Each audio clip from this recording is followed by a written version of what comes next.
নমস্কার বন্ধুরা, আবার এসেছি আজ জয়িতাস পোয়েট্রি থেকে আমার একটি বাংলা কবিতা নিয়ে। কবিতাটি একটি প্রেমের কবিতা, একটি স্বপ্ন। তোমাকে যে ভালোবাসি বলতে পারি না, কাছে এসেও মনের কথা বোঝাতে পারি না। তোমার হয়ে যে আমি শুধু থাকতে চাই, তোমার সাথে যে আমি শুধু বাঁচতে চাই। একটি মধুর স্বপ্ন দেখেছি আমি তোমায় নিয়ে, তোমার আমাকে একটি গোপন কথা বলা নিয়ে।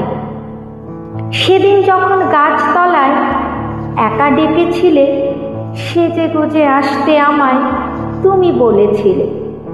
কিন্তু হঠাৎ যে আকাশ কেন কালো হলো, হঠাৎ বাতাসের সাথে ধুলো কেন বইল? সেদিনেই কি এত বৃষ্টি ঝড়ার ছিল? চারিদিকে যেন সবাই আমায় বাধা দিচ্ছিল। মন ছটপট আমার ভাবছিল বারবার, মন ছটপট আমার ভাবছিল বারবার, কি করে কাছে যাই আমি যে তোমার।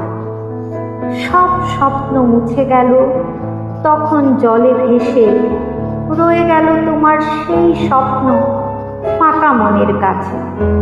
কবে যে বলবো দুটি কথা বসে তোমার পাশে, কবে যে আবার মিলবো আমরা, কবে থাকবে তুমি কাছে। ঠিক কি তুমি কখনো আমার হবে, না এই স্বপ্নটি আমার শুধু স্বপ্নেই রবে?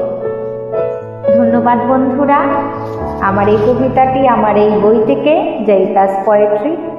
যদি আমার কবিতা ভালো লাগে তাহলে আমার এই বইটিকে পড়বেন, জয়িতাস পোয়েট্রি। ধন্যবাদ বন্ধুরা।